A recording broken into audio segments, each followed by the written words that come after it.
Hello students, welcome to channel ST165। बहुत ज़्यादा जो अवेटेड टॉपिक था वो था अपना Aurangzeb and the regional kingdoms. आ गए हैं भाई, बहुत सारे कमेंट्स थे स्टूडेंट्स के। डोंट वरी, आपके एग्जाम से पहले मैंने कहा था कंप्लीट करा दूंगी तो करा दूंगी, है ना। इतना क्यों परेशान हो रहे थे, है ना। आज हम स्टार्ट करेंगे अपना चैप्टर, नया chapter Aurangzeb and the regional kingdom. इससे पहले के सारे चैप्टर अपने कंप्लीट हो गए हैं। ICSC क्लास 7th हिस्ट्री के नेम से प्लेलिस्ट है, आप वहाँ जाके क्या है देख सकते हैं। सारे चैप्टर बिल्कुल सीक्वेंस में अरेंज हैं। मामलुक डायनेस्टी से स्टार्ट किया था हम लोगों ने पूरा एंड तक, है ना। ये अपना नया चैप्टर है औरंगजेब एंड रीजनल किंगडम। आप लोग स्टार्ट करते हैं इस टॉपिक को। और स्टार्ट करने से पहले आप लाइक से सब्सक्राइब कर ही देंगे चैनल को, और बता देंगे अपने जितने भी फ्रेंड्स हैं, जितने भी अपने जो भी कलीग्स हैं कि ICSC का सारा कंटेंट यहाँ प्रोवाइड किया जा रहा है, and as well as CBSC। Just subscribe the channel and share with your friends. Okay, let's begin the topic. Aurangzeb. Aurangzeb कौन है? शाहजहां जो उनके फादर थे, उनके क्या है एक सन होते हैं औरंगजेब। इनके क्या होते हैं, 4 भाई थे। उसमें सबसे ज़्यादा जो स्ट्रॉन्ग या पावरफुल निकल के आते हैं वो कौन निकल के आते हैं? औरंगजेब। वॉर ऑफ सक्सेशन होता है इनका, बता चुकी हूँ मैं आपको जहांगीर एंड शाहजहां के चैप्टर में। वॉर ऑफ सक्सेशन के बाद क्या है, औरंगजेब उसमें जीत जाते हैं और एज अ रूलर बन के बाहर आते हैं।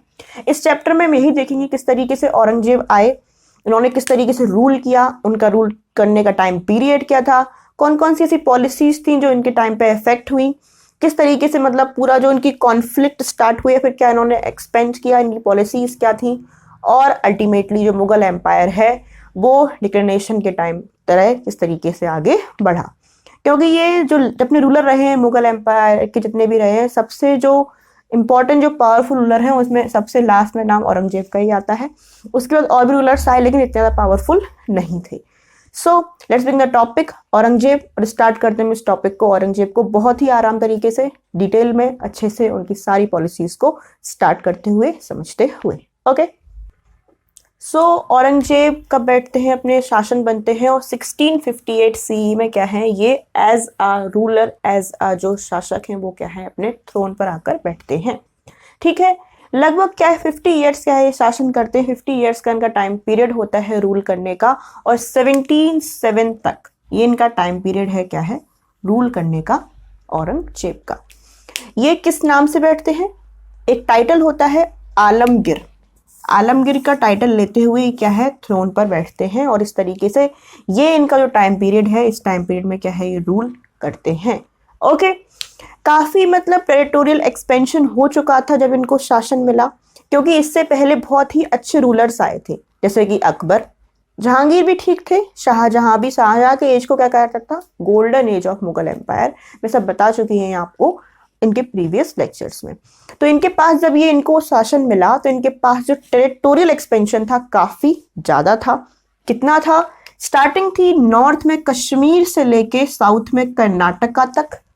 ठीक है, ऐसे ही वेस्ट में हिंदू कुश से लेके यहाँ पर बांग्लादेश में प्रेजेंट में एक एरिया है चिटगोंग, वहां तक। तो इतना लार्ज एम्पायर जो एक्सपेंशन है, इतना बड़ा एम्पायर किसका था? औरंगजेब के टाइम पर था, मुगल एम्पायर का। ठीक है ना। अभी क्या क्या देखा हम लोगों ने, इनका टाइम पीरियड क्या है, टाइटल क्या लिया, टेरिटोरियल एक्सपेंशन कितना था, और ये कितने टाइम तक इन्होंने शासन किया।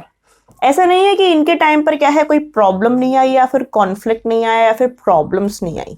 ठीक है, एक बहुत ही इन्होंने एक मतलब इनके टाइम में इन्होंने डेक्कन पॉलिसी को रेगुलेट करने की कोशिश की थी। डेक्कन पॉलिसी क्या है, डेक्कन कहाँ पर लोकेटेड है, ये सब हम लोग जो संगम एज पढ़ रहे हैं ICSC 9th का, वहां पर डिटेल में समझाया है मैंने, वहां से आप जाके देख पाएंगे। ठीक है, तो डेक्कन में मतलब साउथ इंडिया वाला एरिया, वहां पर जो पॉलिसी इन्होंने की थी कि हम इसको जीतेंगे, इसको जीतने की कोशिश करेंगे, और इसके वजह से कई सारी कॉन्फ्लिक्ट आई इनके रूल में, इनके एरिया में। और इम्पोर्टेंटली इनके टाइम पर ही एक न्यू पावर अराइज हो रही थी, और वो क्या थी? मराठास।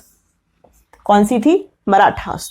तो एक तो डेक्कन की जो पॉलिसी है उससे इनको कई सारी कॉन्फ्लिक्ट्स आए इनके रूल में, और साथ में मराठास ने भी इनको कई सारी क्या है प्रॉब्लम दी। तो डिस्कस करेंगे एक एक चीज स्टार्टिंग से लेके एंड तक, इनके पूरा कॉन्फ्लिक्ट, इनकी कौन कौन सी पॉलिसीज थी, इन्होंने स्टार्टिंग कैसे की, और एंड में जाके इन्होंने कौन कौन सी जो चीजें हैं उसको किया, और फिर डिक्लाइन कैसे हुआ। So let's begin. औरंगजेब की कुछ इंपॉर्टेंट पॉलिसीज वो हम देखते हैं इनके, और इनके फेजेस को भी देखते हैं, उनके फेजेस कैसे स्टार्ट हुए। ओके, सो यहां से स्टार्टिंग होती है क्या है औरंगजेब की जर्नी की। औरंगजेब की जर्नी को क्या है हम लोग दो फेजेस में बांट के पढ़ेंगे, first phase and second phase. Okay, first phase में डिस्कस किया गया है कि उसने किस तरीके से वो नॉर्थ इंडिया में था और उसने नॉर्थ इंडिया में किस तरीके से जो भी अपनी पॉलिसीज थी, जो भी अपने एरिया थे, उसको कैप्चर करने की कोशिश की और उसको बचाने की कोशिश की, अल्टीमेटली अपने एम्पायर को एक्सपेंड करने की क्या है कोशिश की। साउथ इंडिया में दिखाया गया है किस तरीके से वो डेक्कन पॉलिसी को उसने मतलब अपनाने की प्रयास किया और किस तरीके से उसने ट्राई किया कि हम जो मराठास हैं उनकी पावर को क्या है क्रश कर सकें, उनको क्या है रोक सकें। तो यहाँ दो फेज में स्टडी की जाती है औरंगजेब की, जो हमने हिस्ट्री पढ़ी जाती है उसमें first phase is of north India and second phase is of south Indian revolt और क्रशिंग द वॉर। ओके, सो इसके बाद आप इसकी तो हो गए इनके फेजेस की बात। अब आती है कैंपेन की बात। देखो औरंगजेब का जो टाइम है ना उसमें बहुत ही ज्यादा रिवॉल्ट हुए। क्या हुए? बहुत ही ज्यादा रिवॉल्ट हुए और इसने कई सारे एरिया में क्या है कैंपेन किया। कैंपेन मतलब चढ़ाई की, वहां पे एरिया को कैप्चर करने की कोशिश की, रिवॉल्ट को रोकने की कोशिश की, बहुत से लोग कैस के अगेंस्ट आ गए, उनको समझाने की कोशिश की और एक ग्लोबल या फिर आप कह सकते हो इंडिया में बहुत ही ज्यादा मैक्सिमम जो रिवॉल्ट हुए मुगल एम्पायर में अभी तक, वो किसके टाइम पे हुए? औरंगजेब के टाइम पर हुए। ठीक है, तो इसमें बात करेंगे हम लोग अहोम किंगडम की, चिटगोंग की, नॉर्थ वेस्ट फ्रंटियर में रिवॉल्ट हुआ, जाट के साथ रिवॉल्ट क्या हुए, Satnamis revolt, Bundelas revolt, Sikh rebellion, Rajput revolt, Marathas revolt. Ultimately आप देख पा रहे हैं पूरा बोर्ड ही भर गया है इसके रिवॉल्ट से। इनको एक ही से डिस्कस करेंगे किस तरीके से क्या है इनको समझना है, किस तरीके से इसको पढ़ना है। ओके, स्टार्टिंग करते हैं हम लोग किसकी? अहोम किंगडम से। अहोम कैंपेन किया और किस तरीके से वहां पे क्या है रिवॉल्ट किया। ओके, तो जो अहोम किंगडम है ना वहां पर क्या है, ये कहां पर है? असम। असम कहां पर है? North east. जो नॉर्थ ईस्ट है इंडिया का एरिया, नॉर्थ ईस्ट इंडिया, वहां पर एक स्टेट के रूप में है कौन? असम, प्रेजेंट असम। वहां पर एक किंगडम था अहोम किंगडम। ठीक है, तो यहां पे क्या है इन्होंने कैंपेन किया। कैंपेन करने के बाद क्या है इन्होंने यहाँ पे जब कैंपेन किया तो इनको हरा दिया गया। अहोम के जो किंगडम्स जो रूलर्स थे, उसके बाद क्या है इन्होंने इसको कैप्चर कर लिया, असम वाले एरिया को, अहोम वाले एरिया को। लेकिन थोड़ी देर बाद क्या हुआ, कुछ टाइम बाद क्या है इन्होंने फिर से अपना जो एरिया है उसको रिकैप्चर कर लिया और फिर से क्या है अहोम किंगडम क्या है एस्टेब्लिश हो गया क्या? असम में। ठीक है, तो ये तो बात होती है किसकी? असम की। छोटी सी बात थी और इतना ही आपको याद रखना है कि असम का जो अंदर होम किंगडम चल रहा था वहां पे क्या है इन्होंने इन्वेड किया था, डिफीट किया था वहां के रूलर्स को, कैप्चर भी किया था, लेकिन कुछ टाइम बाद क्या है फिर दोबारा से इन्होंने रिकैप्चर कर लिया था होम के रूलर्स ने असम के एरिया में। ठीक है, सेकंड जो आता है इनका कैंपेन वो आता है चिटगोंग। चिटगोंग कहां पर है? चिटगोंग प्रेजेंट बांग्लादेश में है। बांग्लादेश नेबरिंग कंट्री है इंडिया की, तो प्रेजेंट बांग्लादेश में एक एरिया है। तो इसको भी क्या है कैप्चर किया था किसने? औरंगजेब ने। इसलिए मैंने आपको स्टार्टिंग बताया था कि इसका टेरिटोरियल एक्सपेंशन कितना था? कश्मीर से लेके कर्नाटक का एंड यहाँ पर हिंदू कुश से लेके चिटगोंग। ठीक, क्योंकि इसने कैप्चर कर लिया था चिटगोंग वाले एरिया को, जो अभी प्रेजेंट में कहाँ पर पड़ता है? बांग्लादेश वाले एरिया में पड़ता है। ठीक है, तो कैप्चर किया, डिफीट किया और अल्टीमेटली क्या है इन्होंने अपने एरिया में ऐड कर लिया चिटगोंग को, मतलब मुगल एम्पायर का क्या है पार्ट बन गया क्या? चिटगोंग। अब देखो चिटगोंग को इन्होंने जो कैप्चर किया उसमें क्या है इनको दो फायदे हुए। क्या हुए? दो फायदे हुए। सबसे पहले तो चिटगोंग की जो लोकेशन थी वो बहुत इंपॉर्टेंट थी। किसके लिए? स्ट्रेटेजिक लोकेशन थी ये, स्ट्रेटेजिक लोकेशन थी। मतलब अगर कोई बाहर से अगर कोई आक्रमण करने के लिए आ रहा है तो इस वाली लोकेशन से क्या है इजीली हम लोग आइडेंटिफाई कर सकते थे उस एरिया को। और ये क्या है मिलिट्री और वो जो अपना वॉर वाले एरिया है वहां के लिए भी क्या है लोकेशन बहुत ही बेहतरीन थी। तो ये फायदा हुआ मिलिट्री वाइज और स्ट्रेटेजी वाइज, इनको एक ऐसी लोकेशन मिल गई जहां से डायरेक्टली क्या है देख पाते थे कि कौन सा आने वाला है एरिया, वहां से कौन से लोग हम पर क्या है अटैक करने वाले हैं। ओके, दूसरा क्या है कई सारे जो क्या है मान लो जो इकोनॉमिकली क्या है, ये भी हेल्पफुल इसको हुआ, किसके लिए, चिटगांव। इकोनॉमिकली भी क्या है, औरंगजेब को बहुत हेल्पफुल मिली, बहुत हेल्प मिली, और क्या है, इकोनॉमिक के हिसाब से भी इसको क्या है ऐड करना आसान रहा, इंपॉर्टेंट रहा, किसमें, मुगल एम्पायर के अंदर। ओके, इसके साथ साथ जो यहाँ पर कुछ पोर्चुगीज भी कर रहे थे काम, पोर्चुगीज, क्योंकि उस समय मुगल के लोगों ने ईस्ट इंडिया कंपनी को काम करने के लिए दे दिया गया था कि आप काम कर सकते हो। तो कुछ लोग क्या है वहाँ पे मतलब पायरेसी भी कर रहे थे शिप वगैरह की पोर्चुगीज के द्वारा, तो उनको रोकने में भी क्या है सहायता मिल पाई जब हम उन्होंने कैप्चर कर लिया किसको, चिटगांव वाले एरिया को। इस तरीके से दो लोकेशन देखी, एक देखी अहोम वाला किंगडम और एक देखा चिटगांव वाला किंगडम, किस तरीके से कैप्चर किया और किस तरीके से उन्होंने टेरिटोरी को एक्सपेंड किया। इसके बाद बात आती है किसकी, नॉर्थ वेस्ट फ्रंटियर, वहां पे रिवॉल्ट कैसे हुआ, किस तरीके से उन्होंने क्या है काम किया, वो हम लोग अब देखते हैं। ओके, सो चिटगांव के बाद हम पढ़ेंगे कि रिवॉल्ट नॉर्थ वेस्ट फ्रंटियर में किस तरीके से हुआ और इसमें क्या कंडीशंस आई, किस तरीके से औरंगजेब ने इसका सामना किया। ठीक है, सबसे पहले तो आप लोकेशन जानिए और नॉर्थ वेस्ट फ्रंटियर कहाँ के किसको जा रहा है। जैसे कि मान लो ये क्या है, अपना इंडिया का मैप अगर बनाते हैं इस तरीके से ऐसे, और यहाँ अपना राजस्थान आता है, तो ये क्या है, अपना प्रेजेंट इंडिया है। ठीक है ना, इस तरफ नॉर्थ वेस्ट ये वाला एरिया है। ठीक, जहां से क्या है अटैक हुआ, यहाँ पे क्या है जो अफगान्स रहते थे, कौन रहते थे, अफगान्स। तो अफगान्स ने, अब यहाँ पे कौन है, किसका शासन है, औरंगजेब का। तो औरंगजेब ने क्या के समय में क्या किया, अफगान ने क्या कर दिया, रिवॉल्ट कर दिया। क्या कर दिया, रिवॉल्ट, मतलब इन्होंने क्या कर दिया, इसका शासन मानने से इनकार कर दिया, या फिर कह दिया कि हम इनके आगे अंडर में काम नहीं करेंगे। ठीक, जब ये हुआ तो अफगान को रोकने के लिए औरंगजेब गए।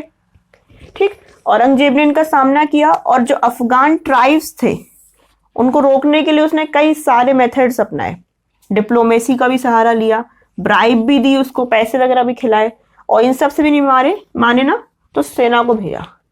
ठीक है, वहां डिप्लोमेसी मतलब बोलता है, उन्होंने बोला ठीक है हम तुमको इतना एरिया दे देंगे, मान जाओ भाई, समझ जाओ, क्यों लड़ रहे हो, क्यों फालतू परेशान कर रहे हो, इतना तो मान लो यहाँ पे रह रहे हो, थोड़ा सा और एरिया ले लो। ये डिप्लोमेसी कहलाती है, थोड़ा और दे के मना के समझा के हम तुम्हारे साथ रहेंगे, तुम्हारी हेल्प करेंगे, कोई तुम्हें आक्रमण करेगा हम उसके लड़ने आएंगे, ये सब कहलाता है डिप्लोमेसी। दूसरा होता है ब्राइबरी, इससे भी नहीं मानता है इंसान तो पैसे दे दो। ठीक है भाई, थोड़ा कितने पैसे चाहिए भाई, इतने पैसे वैसे ले लो, मान जाओ, समझ जाओ। ठीक है, इस तरीके से। और फिर ये भी नहीं माने तो फिर फिर तो समझ ही नहीं रहे ना आप, तो सेना आएगी सीधी पीटेगी, मारपीट के अलग कर देगी, फिर समझ जाओगे। ठीक, तो ये तीनों मेथड अपनाया उसने, औरंगजेब ने इनको समझाने के लिए, अफगान ट्राइब्स को रोकने के लिए डिप्लोमेसी का भी सहारा लिया, ब्राइबरी भी लिया, और आर्म्ड कॉन्फ्लिक्ट, ये तीनों तरीके से अपनाया।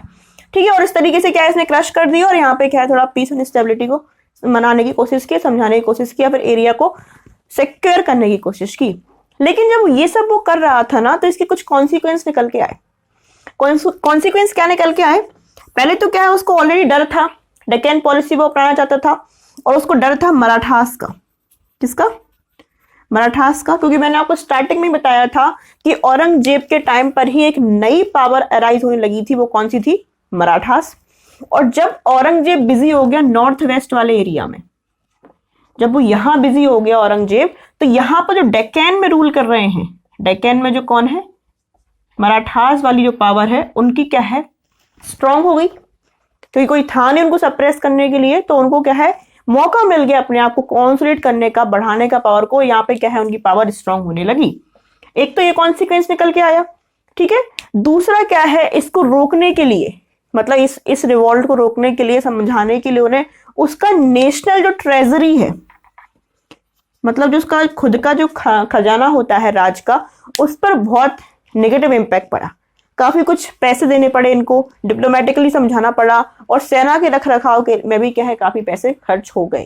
तो इस तरीके दूसरा कॉन्सिक्वेंस निकलता है। ठीक है ना, उसके बाद क्या है, अब मतलब अफगान ने रिवॉल्ट किया। ठीक, इसने किया, अफगान ने रिवॉल्ट किया, तो इसका मतलब ये बात तो क्लियर हो गई है औरंगजेब के दिमाग में कि अब हम क्या है इन पे भरोसा नहीं कर सकते। एक बार जो इंसान धोखा दे सकता है वो दूसरी बार भी धोखा दे सकता है ना। तो ये बात समझ में आ गई औरंगजेब को। पहला तो क्या है, नेशनल ट्रेजरी पे बहुत ज्यादा इफेक्ट पड़ा, बहुत मतलब खाली हो गई, काफी कुछ इनको देना पड़ा।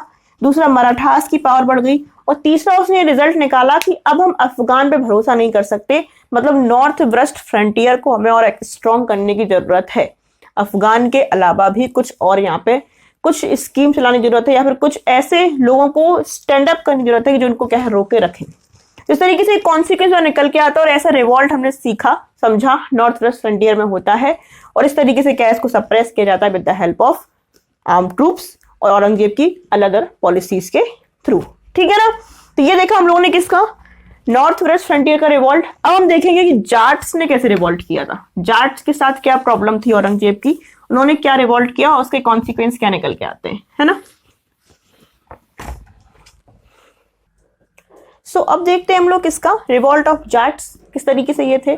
अब जो जाट्स है एक कैटेगरी होती है राजपूतानास में, ये कहाँ पे सबसे ज्यादा अमाउंट में, मतलब इनकी जो पॉपुलेशन थी वो कहाँ पे थी उस समय, हरियाणा,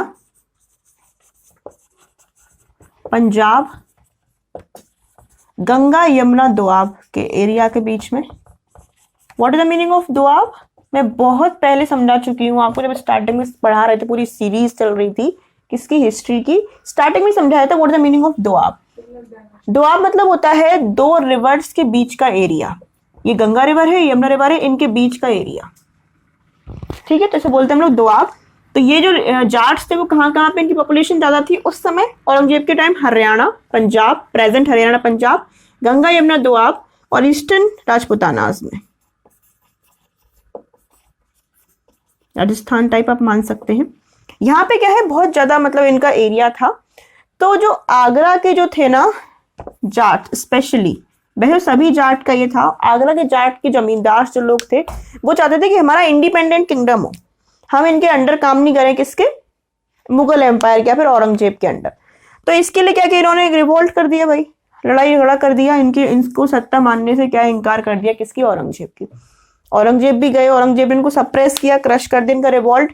लेकिन फिर डेथ हो गई किसकी, जब डेथ हो जाती है औरंगजेब की कुछ टाइम बाद, तो फिर उसके बाद ये फिर से आ जाते हैं, उठ खड़े होते हैं और अपना एक इंडिपेंडेंट किंगडम क्या एस्टेब्लिश कर लेते हैं। लेकिन औरंगजेब जब तक जिंदा रहा तब तक अपना इंडिपेंडेंट किंगडम क्या एस्टेब्लिश नहीं कर पाए, कौन, जाट्स।